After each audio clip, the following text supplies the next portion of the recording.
Boa tarde a todos. Antes de nós darmos início, os companheiros que estiver com aparelho celular, favor de desligar para não haver nenhuma interferência durante o nosso estudo.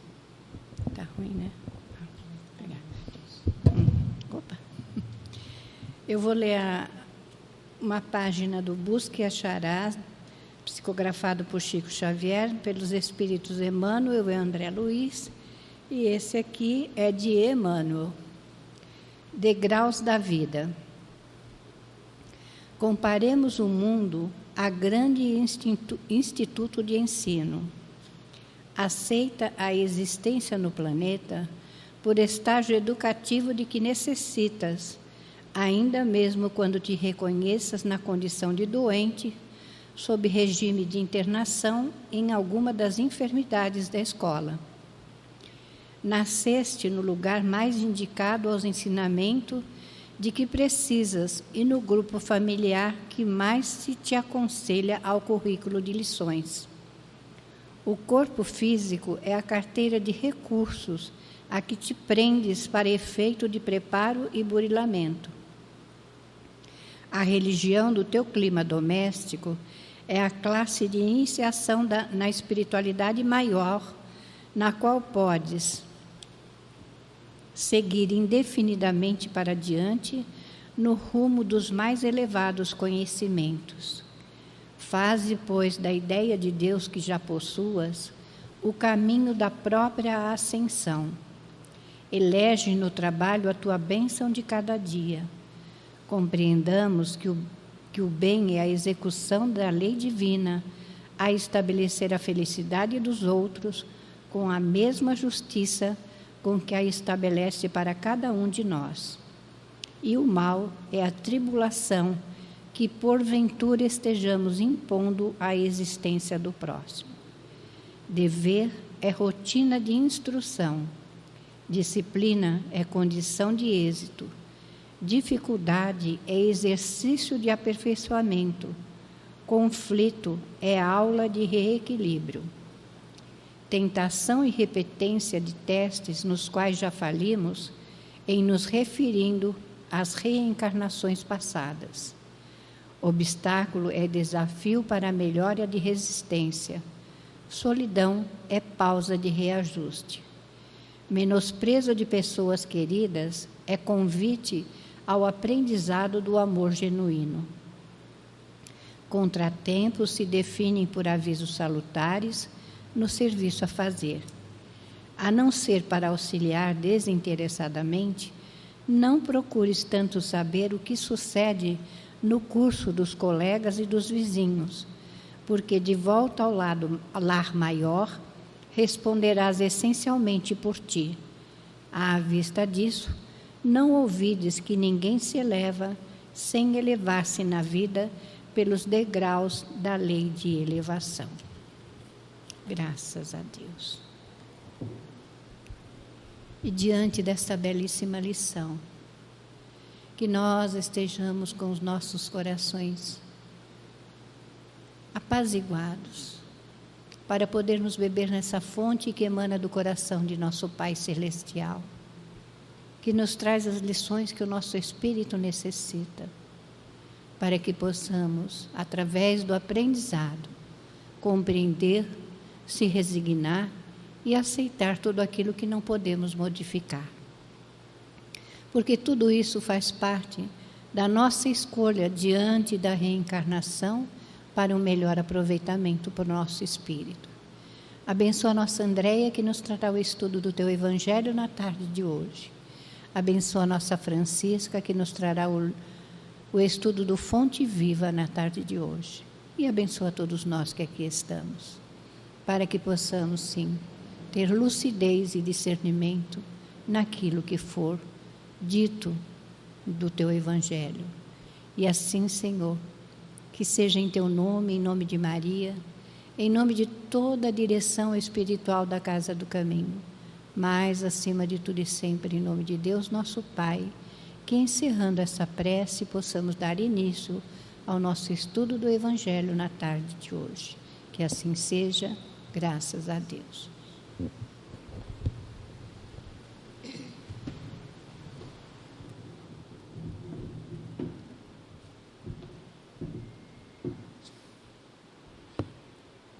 Boa tarde. Então, vamos lá, né? Dar continuidade, para quem veio semana passada, ao que o nosso Ricardo falou, né? O que ele trouxe de assunto. Nós estamos no capítulo 23, Estranha Moral, e ele trouxe muito para a gente. Eu vou ler um trecho do capítulo para vocês saberem do que se trata, senão vocês vão ficar aqui, do que ela está falando, né? Mas ele trouxe muito para a gente, antes de começar toda a explicação, o porquê do capítulo Estranha Moral para a gente. Por quê? Ela é estranha porque a gente não entende. Mas quando a gente começa a explicar o que Jesus queria dizer, a gente percebe que não é nada estranho, que é perfeito, né? Então, vamos lá ver o que o item 4 ele traz para a gente. Ele fala assim, ó, aquele que abandonar seu pai, sua mãe e seus filhos. Então, no 4 ele fala assim, aquele que houver deixado por meu nome, sua casa, seus irmãos, ou suas irmãs, ou seu pai, ou sua mãe, ou sua mulher, ou seus filhos, ou suas terras, receberá o cêntuplo de tudo e terá por herança a vida terrena. Por isso que é estranha moral. Como assim? Jesus mandou... Vida eterna. O que eu li? Terrena. Vida, tá. Vida eterna, desculpa. O que Jesus quis dizer? Quer dizer, eu nasci lá na casa da minha mãe, né? Nessa encarnação estou lá com a minha mãe. E aí eu virei assim, ó, mãe, vou te abandonar, fica aí, não quero saber de você, não. Mas aí tem um capítulo no Evangelho que fala honrar pai e mãe. Ué, que, afinal de contas, que moral é essa? Eu tenho que honrar pai e mãe, porque lá no capítulo de honrar pai e mãe, o que fala para a gente? Que na velhice nós devemos o quê? Amparar, né? E não só dar o mínimo na velhice. A gente deve dar muito mais para aqueles que nos cuidaram e nos deram a vida. Aí vem um capítulo 23 de Estranha Moral, que fala que se a gente quer a vida futura, se nós queremos o céu, a gente deve abandonar pai, mãe, irmão, avó, avô. O que é, afinal de contas, então, que Deus quer da gente? Será que é isso? Aí, por que eu falei no Ricardo? Porque o Ricardo, na semana passada, começou esse capítulo e ele trouxe para a gente um monte de expressões que Jesus usou enquanto esteve aqui na Terra e que não era exatamente aquilo que ele queria dizer, mas que a gente, ao ouvir, né, aquela história que a gente fala assim, todo mundo, né, a gente escuta um negócio e aí quando a gente vai reproduzir, gente, se vocês escutarem as minhas histórias, com certeza elas não são as originais, nem a história, nem a música. Eu vou mudar todas as versões, porque eu sou péssima nisso. Então, até a história da Chapeuzinho Vermelho, ela não vai ser fiel para vocês, porque eu vou colocar mais personagem, eu vou colocar minhas emoções na história, vai mudar. E é exatamente isso que foi acontecendo com as histórias de Jesus. Primeiro, deixa eu abrir aqui só para a gente entender, porque assim, eu vou trazer para vocês por que mudou uma dessas explicações, mas também o que é que Jesus queria dizer dessas frases, dessas palavras. Vamos lá. Deixa eu só ligar aqui o meu amiguinho, que eu fiz um roteiro aqui, e aí eu vou começar. Mas a gente vai primeiro por essa linha dos significados. Isso é muito legal, né? Porque se a gente parar para pensar,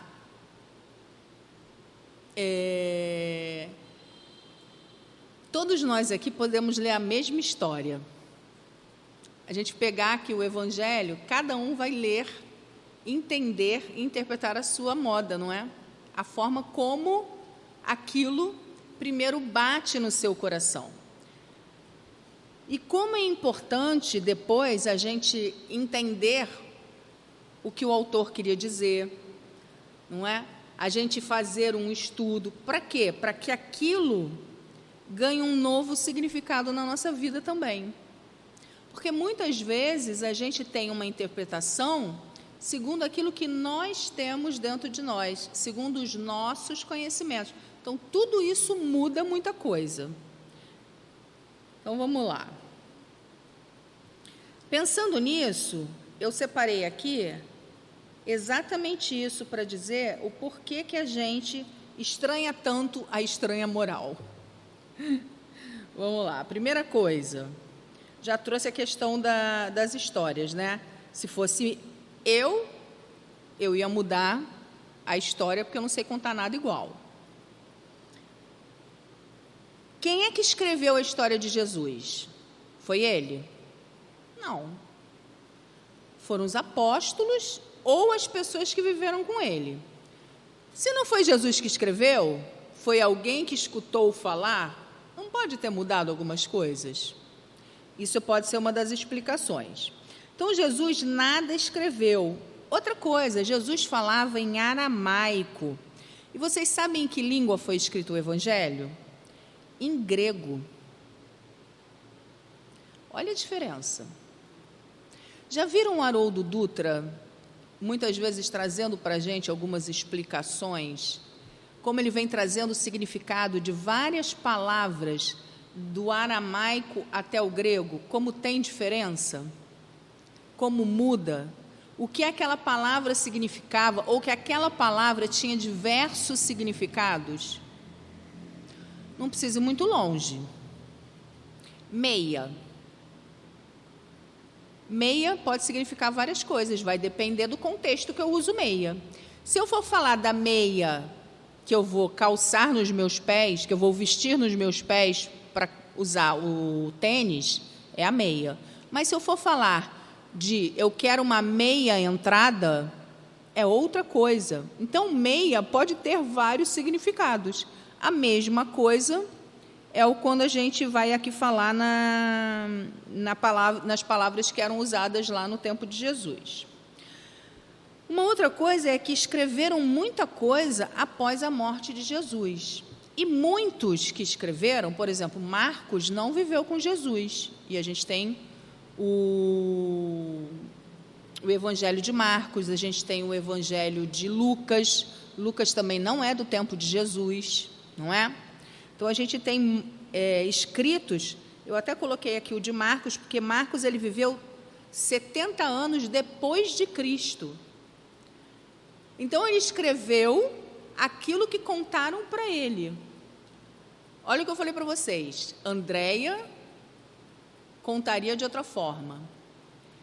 Marcos ouviu de alguém. Se aquela pessoa não foi fiel na sua fala, ele vai reproduzir de uma forma. Tá, mas vamos supor que aquela pessoa, vamos supor que ele tenha ouvido da voz de Pedro, que viveu ali todos os dias com Jesus.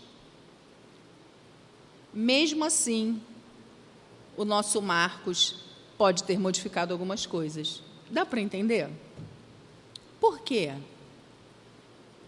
Porque é como a gente recebe a emoção. Olha que interessante. Eu vou contar uma passagem só para vocês entenderem. Eu estava comentando isso com a minha mãe. Eu tenho 5 irmãos.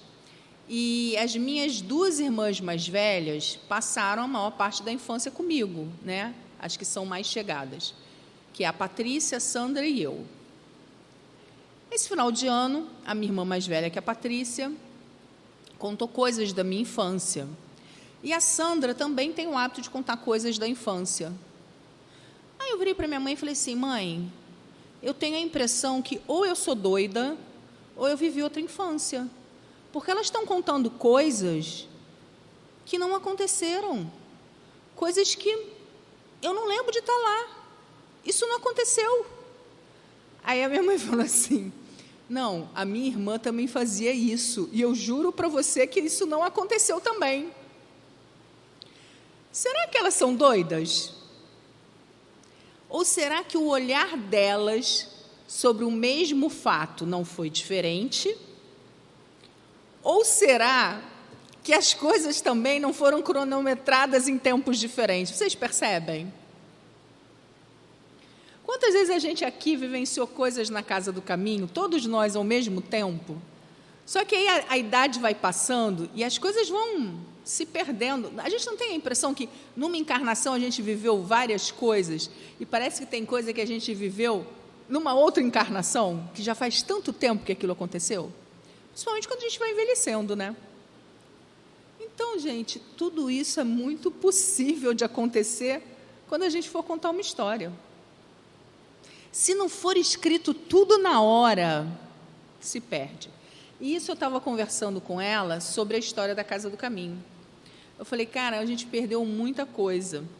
Porque vocês que viveram lá o início da história, a gente nunca mais vai conseguir reproduzir. Primeiro porque muitos atores da época, né, eu digo assim, muitos participantes da época já partiram para o mundo espiritual. Outros, a memória já não vai mais permitir que a gente possa perguntar. A Dirce vai dar as impressões dela. A Marilena vai contar as coisas que mais tocaram ela. Então, a gente vai ficar assim com histórias, ó. Por isso que, às vezes, a história é legal a gente escrevendo conforme ela vai acontecendo. Como se fosse um diário. E mesmo assim, se nós formos para um professor de história, ele vai dizer que tem que ser um bom narrador para fazer isso. Porque existe a nossa emoção. Legal isso, né? E não é uma mentira. Não é uma mentira. Isso é um olhar. Isso é um ponto de vista. Então, quem é a melhor pessoa para contar essa história? Jesus. Não é? Mas tem vários exemplos, e que a gente sabe que são perfeitos, que vão servir sempre de ensinamento para a gente. Por mais que tenha uma coisa ou outra que saiu ali do prumo, mas que serviu muito bem para a gente, não é? E é isso que a gente tem que ficar. A gente tem que ficar com a essência da coisa. E não com essas bobagenzinhas. Outra coisa que a gente tem que lembrar aqui nesses significados da palavra. As histórias foram copiadas à mão. Então, muitas devem ter se perdido. Imagina as diferenças de grafia. Deve ter sido uma loucura isso. Depois elas foram traduzidas do latim para as línguas modernas. Vocês devem, por exemplo, pegar o livro dos Espíritos, tradução quando quando ela é feita da FEB, quando ela é a do Leon Denis. Não tem diferença? A tradução que foi feita pelo Altivo enquanto era vivo, eu adoro. Por quê? Porque é uma tradução mais fácil de ler, porque tem mais a ver com o nosso dia a dia, mais moderna. A tradução da FEB é uma tradução mais antiga. É errônea? Não, não é. Mas ela é mais antiga. Ela é mais... eu ia falar refinada, não é refinada a palavra. Como é que eu vou dizer? Ela é muito... Não é empompada, não é isso. Mas sabe quando é difícil de você ler, né? Ela é muito datada, então ela é difícil. Às vezes tem palavras que você tem que ir no dicionário, aí tem que encaixar. Isso dificulta a leitura para a gente. Mas ela prestou o papel dela. Imagina se a gente fosse ler no francês. Agora, graças a Deus que algum ser humano pegou aquele livro de francês e traduziu para o português, não foi? Até chegar ao nosso Altivo e poder traduzir melhor ainda aquele manuscrito em francês, que ele era conhecedor, para os nossos dias atuais e a gente poder ter. Hoje, inclusive, ainda estão se pensando, esse aqui não, mas tem um aqui, que aí já estão pensando na letra grande para a gente que não enxerga bem, já estão pensando em audiobook para quem tem problema. Problema em escutar é ódio, né? Audiobook, problema para quem tem que escutar. Não, vocês entenderam. Então, é por aí. Para facilitar a vida de todo mundo. Para quê? Para que cada vez mais todas as pessoas consigam receber essa mensagem. E aí, tirando disso, que eu acho que já deu para vocês entenderem o porquê de tantos problemas nessa estranha moral, uma palavra, como eu falei para vocês, tinha N significados. E o Ricardo trouxe exatamente o significado do camelo, vocês lembram? Que camelo significava cabo, quem veio na semana passada? Que não era o camelo passar na agulha, era o cabo passar na agulha. É a mesma história da meia. Se eu usar meia para um negócio, meia para outro, vai mudar o significado da palavra. Então,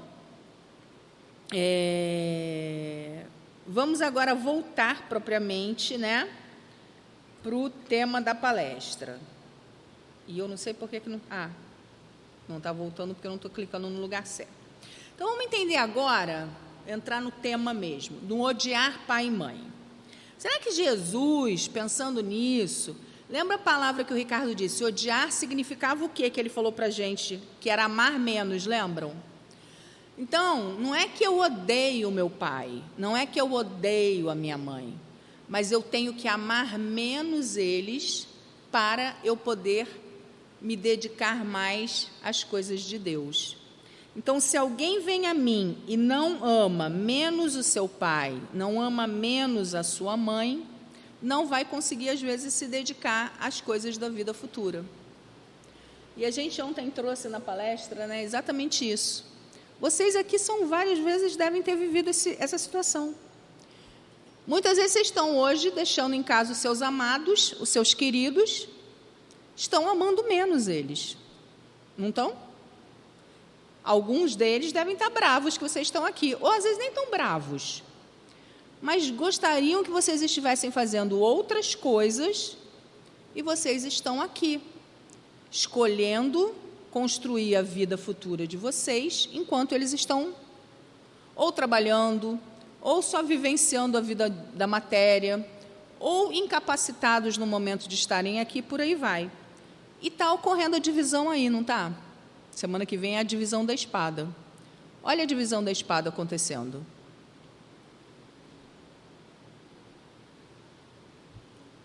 Um exemplo que eu peguei aqui é quando lá no Evangelho, na Gênese, a gente tem uma frase que diz assim: e Jacó amou também mais a Raquel que a Lia. E Jeová, vendo que Lia era odiada. Lia era odiada? Não. Jacó amava menos. Por quê? Porque ele amava mais a Raquel. Então, ele gostava muito mais da Raquel, mas não é que ele odiava a Lia. Ele só tinha mais amor a Raquel. Por que ele tinha mais amor a Raquel? Porque a Raquel era a mulher que ele amava. Mas vocês lembram que Jacó, ele queria ter mais filhos? Ele precisava ter mais filhos? Era o Jacó, não é? Ou eu estou confundindo agora as histórias? Estou confundindo. Jacó era o pai? Não, o Jacó... eu estou confundindo, esquece. Esquece que eu já não falei para vocês que a história ia sair toda torta. Eu já estou botando o pai de Jacó no lugar de Jacó. Mas, assim, vamos ficar com a história do amar menos. Senão eu vou fazer uma mistura, e aí daqui a pouco o Jacó já vai ter os filhos do pai dele no lugar e não vai dar certo. E aí vocês vão falar: nossa, a Andréia está contando a história lá dos judeus toda errada para a gente. Então, vamos deixar aqui o Jacó no lugar dele, vamos ficar só com ele, que ele amava menos a Lia, porque ele amava mais a Raquel, tá bom? E aí, continua aqui, né? A gente voltando, então, para a história do pai e da mãe, é exatamente isso. Muitas vezes a gente vai amar menos a mãe, menos o pai, menos o irmão, porque a gente vai estar se voltando mais para as questões da vida espiritual. A gente vai estar mais na casa espírita, a gente vai estar mais no trabalho espírita, né? E desagradando muitas pessoas em casa. Então, abandonar pai e mãe não é rejeitar a família, e sim colocar os interesses da vida futura, né? Fazer com que eles prevaleçam sobre os interesses mundanos. E vamos pensar, se eu tivesse que odiar minha mãe e meu pai, eu estaria de acordo com a lei de Deus? Não. Olha o que eu falei lá no início. Então, amar menos é cabível. Eu amo menos porque eu tenho que me dedicar as questões espirituais. Então, o que seria o amar menos? Olha, mãe, hoje... vocês viram que eu estou pegando no pé dela, né? Olha, mãe, hoje, viu? Até parece que ela ia ficar muito brava comigo. Mãe, olha, hoje eu vou te deixar em casa que eu vou vir para casa com a minha. Ela vai até dar pulinho. Mas o meu pai, eu tenho que fazer isso. Meu pai não está aqui. Então, meu pai, muitas vezes, quando ele vem me visitar, hoje eu estou em casa do caminho, tá? Já vai lá para Macumba. Não, ele não fala Macumba, mas o meu sogro fala. Hoje ele não fala mais. Agora ele já vai me dar... No final, quando ele estava morando lá, que agora ele mora aqui em Jacarepaguá. Mas o meu sogro, o Ricardo, não contou, tá? Eu vou fazer fofoca que ele não está aqui. Não sei se vai gravar isso aí. O meu sogro, no final, ele dava para a gente aquelas flores que a gente joga para Iemanjá, porque ele achava que a minha religião fazia isso, né? Que a nossa religião faz isso. Então, todo final de ano, o que ele fazia para mim? Olha, aqui as flores para você jogar. Gente, significa que ele já estava respeitando a minha religião, não era? Não que ele não respeitasse, mas ele, no primeiro momento, lembra o que o Ricardo contou semana passada? Que ele levou um baque. Meu filho agora não é mais católico, e a minha sogra era muito católica. E ele, até hoje, ele assiste lá. Minha sogra já desencarnou, então ele faz o mesmo ritual dela. Acho que até para manter essas coisas, né, que ela tinha. Então, ele assiste a igreja. A igreja não, a missa. E aí, ele, no momento que ele vai e entrega as rosas para a gente, ele está dizendo assim, olha, eu aceito a sua religião agora. Vai lá fazer as suas oferendas. E a minha mãe, ele achava que a minha mãe tomava uma champanhe no final do ano e jogava as flores também. E eu, em respeito, não falava nada. E eu falava, não, seu Anselmo, obrigado, mas eu não preciso fazer isso, não. Eu vou lá só tomar um banho no mar mesmo, que eu gosto só de dar um último mergulho, mas eu não preciso para Iemanjá, não. Eu respeito, mas eu não tenho nada com Iemanjá, não. Mas é muito interessante, né? É muito interessante isso. Então, quando o Ricardo falou, realmente houve uma separação, porque a família era toda católica e ele passou a ser o único espírita. E a minha sogra, ela, no início, ela ouvia, ela escutava, né? O meu cunhado, não fala isso com a mamãe, não quero saber disso com a mamãe. Você está perturbando a mamãe. Agora, gente, não tem mais problema.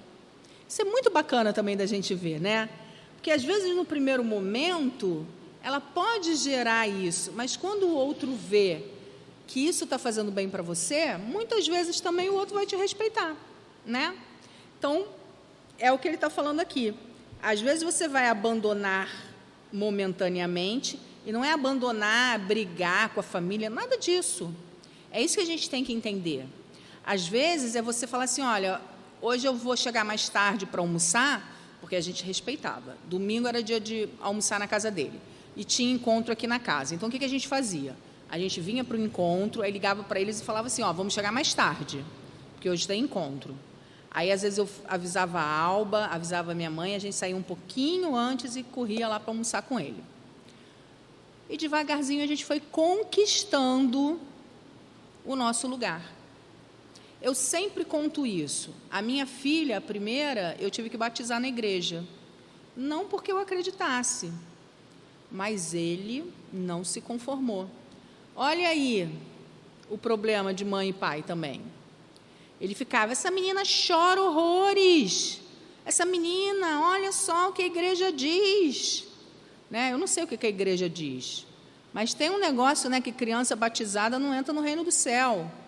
Eu não sei se é verdade, mas tem uma coisa que criança precisa ser batizada. E que criança que não é batizada chora e não sei, é perturbada, não sei o que e tal. Conclusão, batizei minha filha. Gente, não mudou nada, tá? Agora, com 24 anos, eu estou descobrindo que ela era autista e que estava tudo dentro do esquema. Que aquela situação toda que ela passou na infância, de muita perturbação até 7 anos de idade, estava dentro do autismo que eu não sabia. Então, está ótimo. Mas batizei. Já o Daniel, que veio 10 anos depois, Ele nem me perguntou. Ele não perguntou nada para mim. Se eu ia batizar, se precisava batizar, se o Daniel ia para o céu, se o Daniel ia para o inferno, não. Por quê? Porque ele respeitou, sabendo que nós estávamos certos da nossa convicção também. Isso também é importante. O outro também vai nos respeitar na medida que ele compreende que nós estamos... A gente não ia lá e ficava assim, não, o senhor tem que mudar para a doutrina espírita, não, está aqui o evangelho, não, porque... Não, a gente respeitava, a gente não...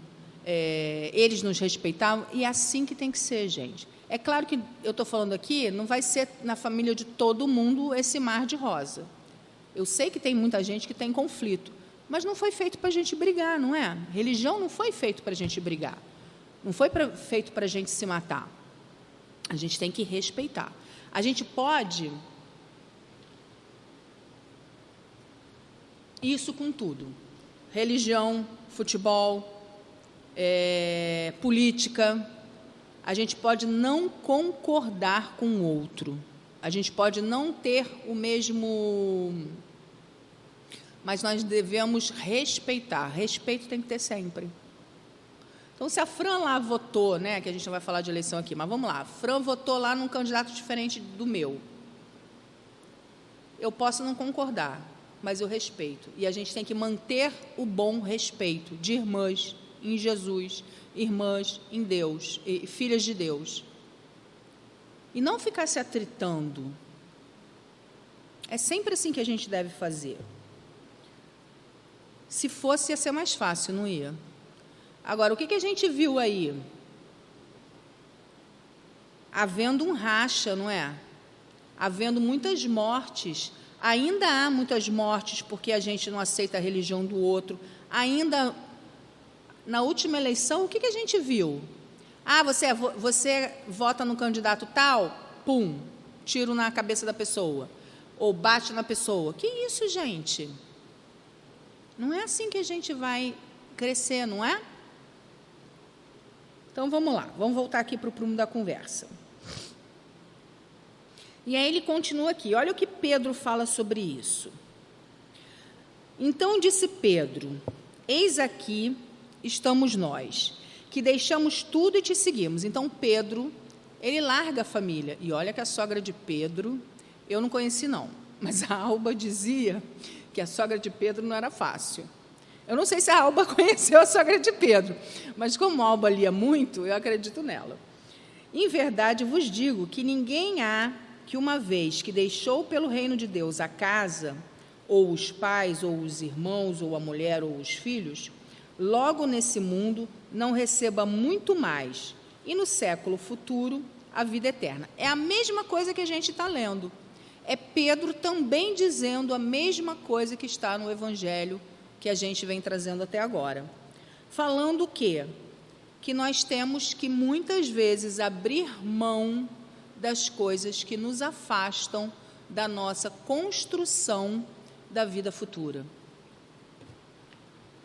E eu vou lembrar para vocês uma situação também real que aconteceu com a gente. Dentro de casa estava acontecendo uma situação muito grave, moralmente. E o Dr. Herman chamou a gente e falou assim, olha só, se vocês não derem um ponto final nisso, vocês não vão poder continuar trabalhando na casa. O problema é que essa situação grave moral que estava acontecendo era com meu pai. E aí ele falou assim, vocês vão para casa e vocês vão ter que ter uma conversa muito séria com ele e dar um ponto final nessa história. Gente, quando o pai da gente é bonzinho, né? Não que meu pai não é de Deus, gente. Mas, assim, todos nós somos difíceis. Mas meu pai é teimoso, eu sou teimosa, né? Então, não ia ser uma conversa fácil. Aí eu falei, gente, eu não quero estar nessa conversa. Doutor Herman, não dá para ter uma carta aí para que só a Andréia não compareça? E eu estava vivendo, na época, um problema estava bem no início da síndrome do pânico. Então, era assim, era Rivotril para tudo quanto é lado. E a Juliana é minha irmã caçula, né? Aí juntou lá minha mãe, Juliana e eu. Gente, eu era mais apavorada, né? E Juliana falando, minha mãe falando, e eu chorando. Conclusão, foi um caos. Houve-se uma briga muito grande naquele dia. A gente ficou muito tempo como família, numa situação muito complicada, mas eu falo para vocês, foi a melhor coisa que aconteceu. Ali, houve-se uma conversa muito difícil, houve-se um afastamento por um tempo, e que hoje não existe mais, mas que ali foi pontuada uma coisa que era necessária para ver um corte, e que, se não houvesse, nós não poderíamos mais trabalhar espiritualmente aqui na casa. Olha que complicado, não é? E se a gente não fizesse? E se a gente não fizesse? Então é isso, a estranha moral não é estranha. Ela está dizendo para a gente que a gente não pode mais andar de acordo com o mundo. A gente tem que saber quais são as escolhas que a gente vai fazer. Então, se os outros querem continuar com o mundo, mas a gente já decidiu que quer estar aqui e quer ter outras escolhas, muitas vezes a gente vai ter que romper com os nossos amados. Mas olha que bacana. Vamos pensar por um outro lado. Antes da gente pensar por um outro lado, eu vou falar de outras coisas que às vezes a gente tem que abrir mão. Às vezes as pessoas têm que abrir mão de estar com mãe e pai por amor à pátria, por exemplo. Se o país entra em guerra, como entrou agora, não é? Não está lá na faixa de Gaza, eles brigando, como aquilo nunca acaba, não é, gente? Quantas famílias aqui no Brasil tiveram que se separar dos seus filhos porque foram para a guerra lá de Israel? Então, muitas vezes, há uma separação de mãe e filho. Há uma separação também quando há um interesse na família. Qual interesse vocês acham que pode haver na família que a mãe e a filha se separam, a mãe e o pai se separam? Casamento.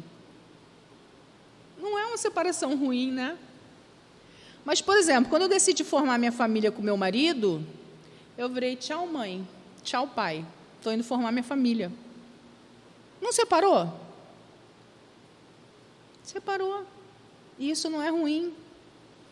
Isso é multiplicação. Isso é aumento da família.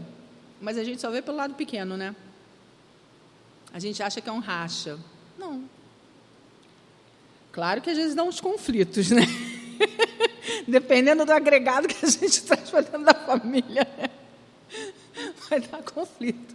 Mas há uma separação. E também a lógica da separação no interesse da vida futura. O próprio Pedro, os apóstolos todos que seguiram Jesus, eles não tiveram que se separar das suas famílias para seguir Jesus? Gente, porque eles abandonaram e foram seguir Jesus enquanto Jesus esteve aqui com eles. Depois eles retornaram.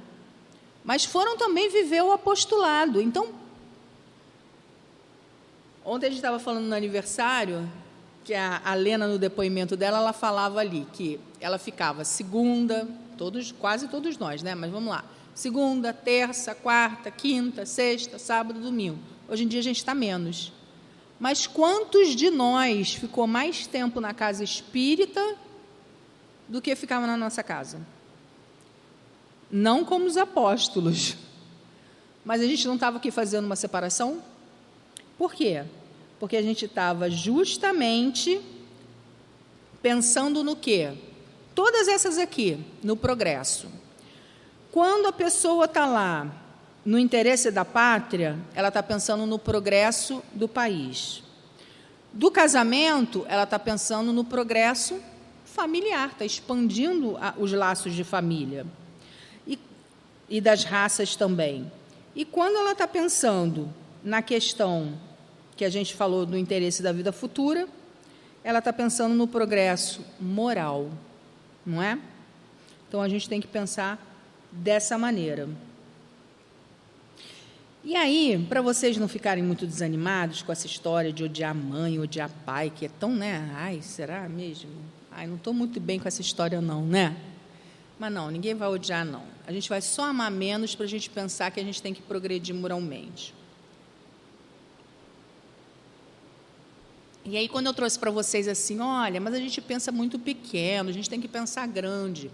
Aí nós vamos pensar grande agora na questão que, na verdade, a gente não separa nada. A gente amplia, sabe por quê? Porque quando, às vezes, a gente deixou lá os nossos amados que não tinham o mesmo interesse que a gente, não significam que não vão ter. A minha mãe, ela veio a primeira vez para cá no grupo Hora Celeste, que não era ainda a Casa do Caminho.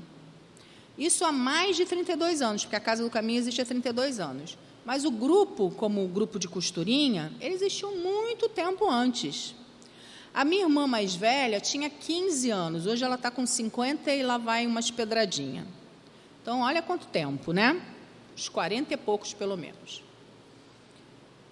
E, numa dessas idas que elas iam, até chegar aqui na Casa do Caminho, elas iam lá na Dona Brunilde, no Lar de Teresa, elas passaram por diversos lugares, ela foi lá chorar na Dona Brunilde. Ah, Dona Brunilde, eu estou muito triste, porque só eu na doutrina espírita, só a minha caçula e a Daniela, que nunca largou do pé dela, né? Tirar uma... Aqui, a inveja. Tirar uma foto e sai Daniela colada nela, né? Olha lá, olha lá. Aí a Dona Brunilde falou assim, minha filha, não se preocupe. Todos eles estarão com você. E, de certo modo, quase todos nós ficamos aqui mesmo. Até o meu pai já veio para cá numa festa junina, lembra? Até ele já veio para aqui. Mas, assim, a minha irmã mais velha, que era a pessoa mais improvável do mundo de virar espírita, virou, não é? Essa a gente não acreditava. Mas sabe por que a gente não acredita? Porque a gente acha que é Deus, né? Mas a gente não está dentro do outro. Então, quando eu penso assim, será que meu pai tem? Tem. Gente, ainda bem... Olha, eu vou pedir para o Marcos nem botar essa gravação no YouTube, porque vai que meu pai pega o Facebook que ele tem, ele vê essa gravação, aí eu sou eliminada total da família, né? Porque só dá ele hoje na palestra. Minha psicóloga, então, vai falar assim, André, acho que você tem que voltar para a sessão de novo. Vamos lá. Mas não, é brincadeira, é porque são exemplos que a gente vai trazendo da gente para falar do tema, né? Mas olha que bacana. Então, quando ela estava lá chorosa, porque minha família não está lá e não sei o que lá, talvez ela não tenha se dado conta que, além disso, que a família viria, ela estava multiplicando a família dela. Porque ontem, o que tinha de gente... Já teve mais gente aqui na casa? Com certeza. Nós já fomos muito mais antes da pandemia. Não só aqui, como em todos os centros espíritas, nós já fomos mais. Mas ontem a casa estava cheia. Com a graça de Deus, a casa estava cheia. Cheia de amigos que a gente não via há muito tempo. E amigos que não são amigos. É essa família aqui que diz para a gente... lá no Livro dos Espíritos, e que também está no Evangelho quando pergunta, quem é minha mãe, quem são meus irmãos? E que no Livro dos Espíritos vai definir para a gente o conceito de família na visão espírita. Nós temos a família corporal, que nos une pelo laço de sangue, mas nós temos a família espiritual, que é essa daqui, ó. E essa família espiritual, gente, ela cresce o tempo inteiro. E a gente foi se unindo pelos laços do magnetismo, pelos laços do que a gente tem em comum. E aqui na Casa do Caminho, o que a gente tem em comum? Primeiro, amar essa doutrina.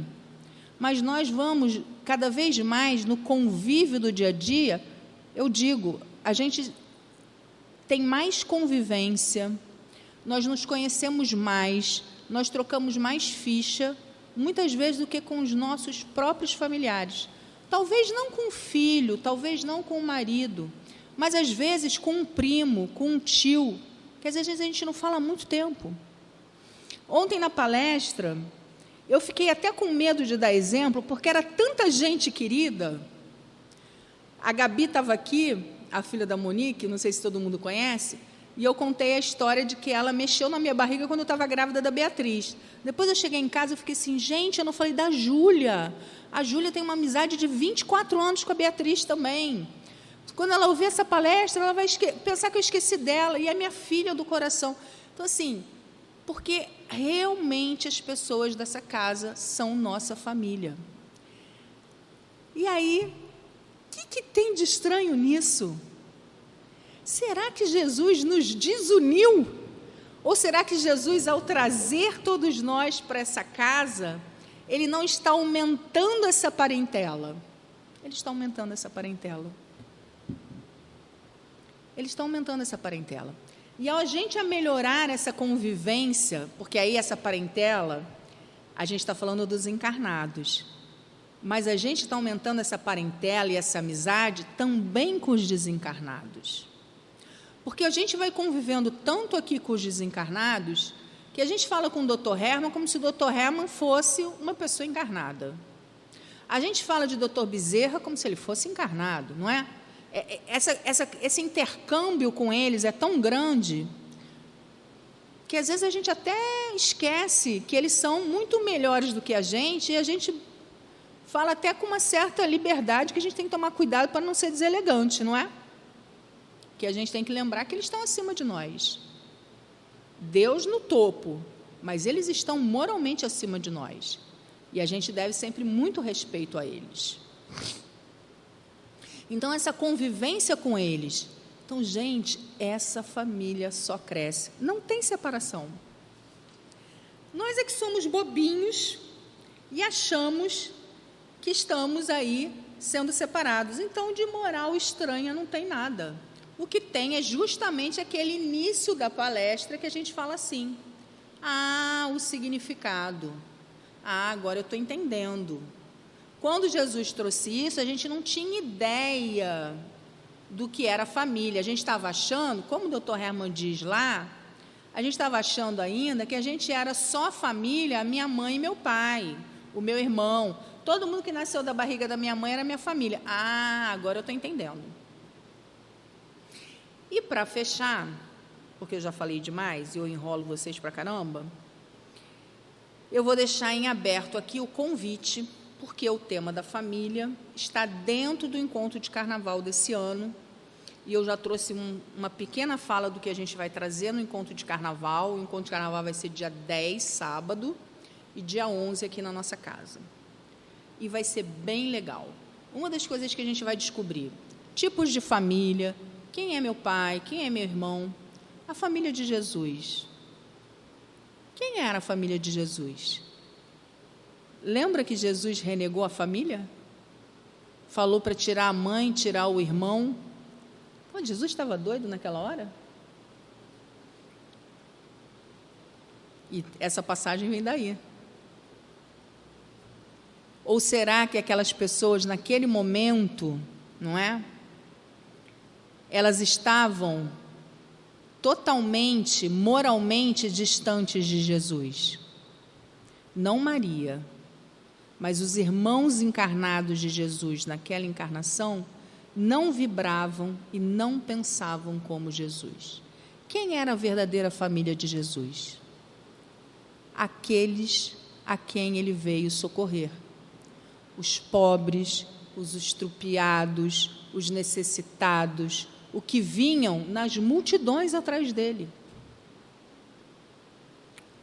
Por isso que Jesus falou: esses não são meu pai, esse não é meu pai, esse não é minha mãe, esse não é meu irmão. Ali ele estava querendo dizer exatamente isso. A família é muito mais do que o sangue que corre na minha veia. Então venham, gente, vai ser muito bom o encontro, vai ser muito bom o encontro. Isso é só um dos temas, porque nós vamos ter 3 temas. e a gente vai poder ter muita coisa para pensar, tá bom? E encontro a gente tem muita dinâmica, participação. Aqui sou só eu, a chatinha, falando. Mas no encontro vocês vão poder falar bastante, vão ter bastante dinâmica, vai ser bem legal, tá bom? Muito obrigado pela paciência de vocês.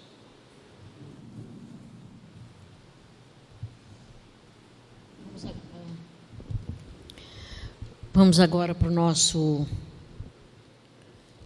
livro Fonte Viva, por Emmanuel, com a lição 97, a palavra da cruz. Porque a palavra da cruz é loucura para os que perecem, mas para nós que somos salvos é o poder de Deus. Paulo, aos Coríntios, capítulo 1, versículo 18. A mensagem da cruz é dolorosa em todos os tempos. Do Calvário desceu para o mundo uma voz, a princípio desagradável e incompreensível. Do martírio do Mestre situavam-se todos os argumentos de negação superficialmente absoluta. O abandono completo dos mais amados, a sede angustiosa, capitulação irremediável, perdão espontâneo que expressava humilhação plena, sarcasmo e ridículo entre ladrões, derrota sem defensiva, morte infamante. Mas o Cristo usa o fracasso aparente para ensinar o caminho da ressurreição eterna, demonstrando que o eu nunca se dirigirá para Deus sem o aprimoramento e sem a sublimação de si próprio. Ainda hoje, a linguagem da cruz é loucura para os que permanecem interminavelmente no círculo de reencarnações de baixo teor espiritual. Semelhantes criaturas não pretendem ser não pretendem senão mancomunar-se com a morte, exterminando as mais belas florações do sentimento. Dominam a muitos, incapazes do próprio domínio, ajuntam tesouros que a imprudência desfaz e tecem fios escuros de paixões obcecantes em que sucumbem, vezes sem conto, à maneira da aranha encarcerada nas próprias teias.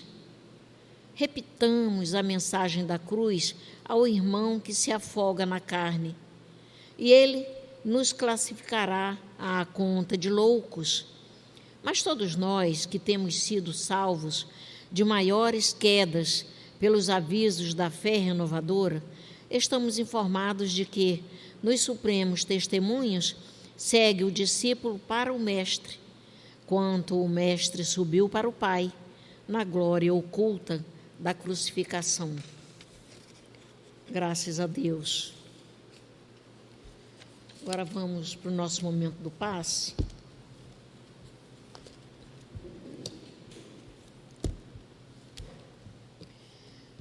Vamos pensar em Jesus. Vamos contribuir com os amigos espirituais que aqui estão, auxiliando o médium que está dando esse passe. Deus, nosso Pai, Jesus, nosso divino médico, queridos amigos espirituais, rogamos as vossas bênçãos de amor, de paz, de equilíbrio e de cura para todos nós que aqui estamos. Que os bondosos amigos espirituais encontrem em nós as disposições para o bem, que seja em teu nome, em nome dos bons espíritos e, acima de tudo, em nome de Deus, que possamos iniciar o passe. Graças a Deus. O Mestre, como a anunciar seu grande martírio, sua luta anteriormente ao Calvário, já afirmava que a redenção não se faz sem sacrifício, como disse em várias passagens de sua vida messiânica. Então, Lucas diz lá no Evangelho: e quem quer que não carregue a sua cruz e me siga, não pode ser meu discípulo. Assim, aquele dentre vós que não renunciar tudo o que tem, não pode ser meu discípulo. Se alguém quiser vir nas minhas pegadas, renuncie a si mesmo. Tome a sua cruz e siga-me. Porquanto, aquele que se quiser salvar a si mesmo, perder-se-á. E aquele que se perder por amor de mim e do Evangelho, se salvará. Com efeito, de que serviria a um homem ganhar o mundo todo e perder-se a si mesmo? Desfazer-se do que é material e espiritual, daquilo que chega a pesar quando a consciência é ouvida, não é nada fácil. É uma cruz pesada, dói. Tudo é transitório nessa vida.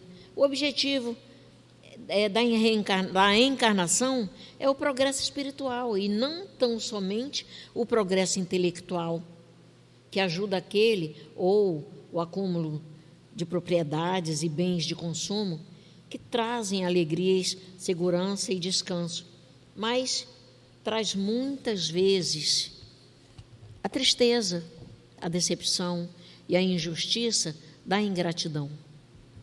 Como disse Emmanuel por Chico Xavier, valiosa é a escassez porque traz a disciplina.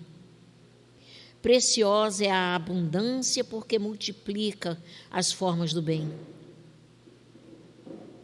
Uma e outra, contudo, perecerão algum dia. Na esfera carnal, a glória e a miséria constituem molduras de temporária apresentação. Ambas passam. Somente Jesus e a lei divina perseveram para nós outros como portas de vida e redenção. Ou seja, seguir o Mestre Jesus é mais promissor, pois Ele é o caminho, a verdade e a vida, como Ele mesmo nos falou. Então, sigamos, tornando a nossa cruz mais leve, porque Deus sempre nos ajuda. Deus está sempre conosco, nos amparando, nos abençoando, nos aconselhando. Então, vejamos isso, atendamos a Deus, atendamos a Jesus e sigamos com eles sempre. Que Jesus nos abençoe e nos conduza. Graças a Deus. Agora vamos continuar pensando em Jesus para ouvirmos a palavra do plano espiritual. Graças a Deus.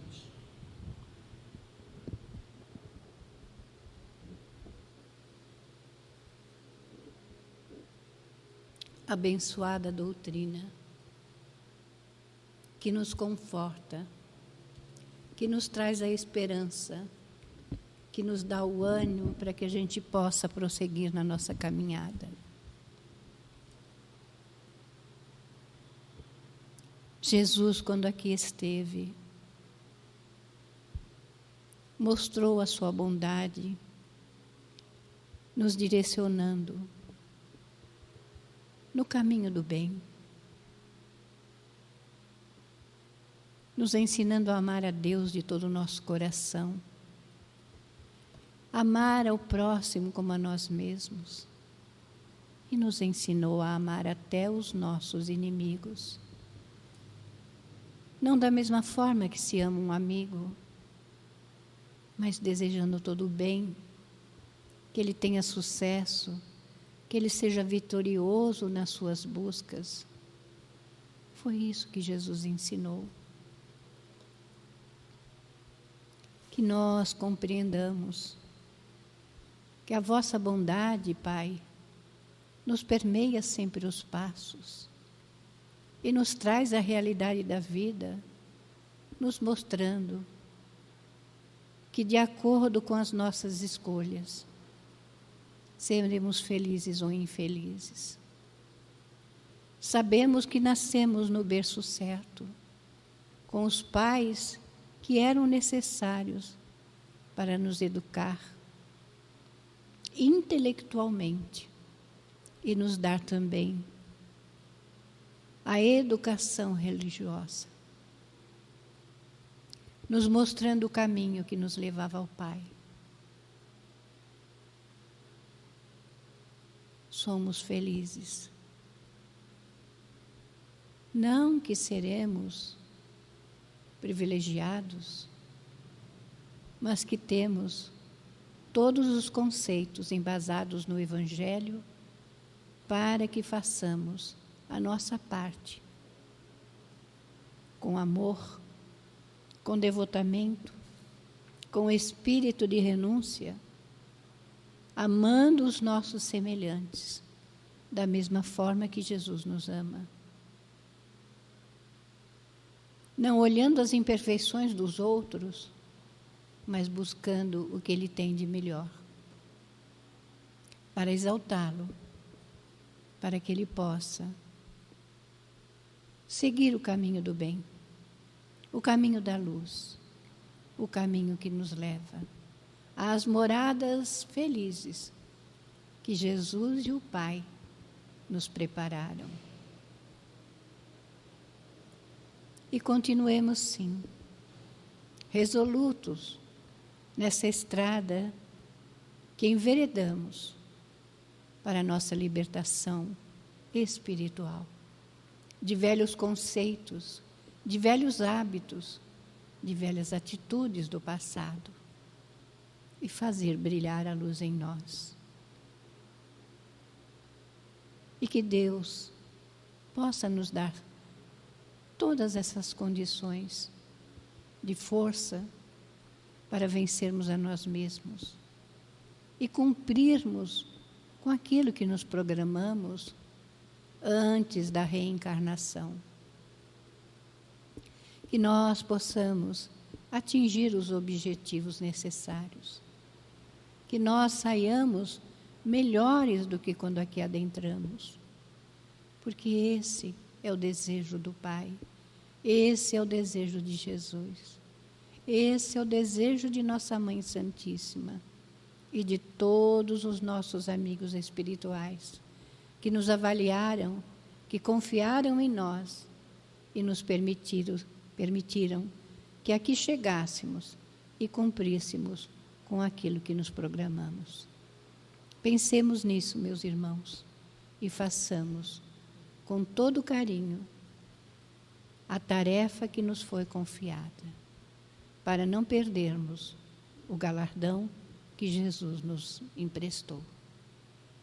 Que Deus, nosso Pai, abençoe a todos os que aqui estão, encarnados e desencarnados, e que a vossa luz clareie o caminho de cada um, hoje, agora e para todos sempre. Graças a Deus.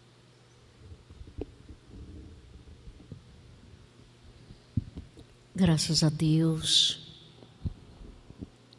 Graças a Ti, Senhor Jesus.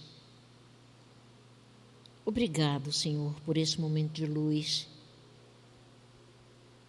Obrigado por essa oportunidade de estarmos aqui reunidos em Seu nome, Senhor Jesus, nessa casa que é Tua.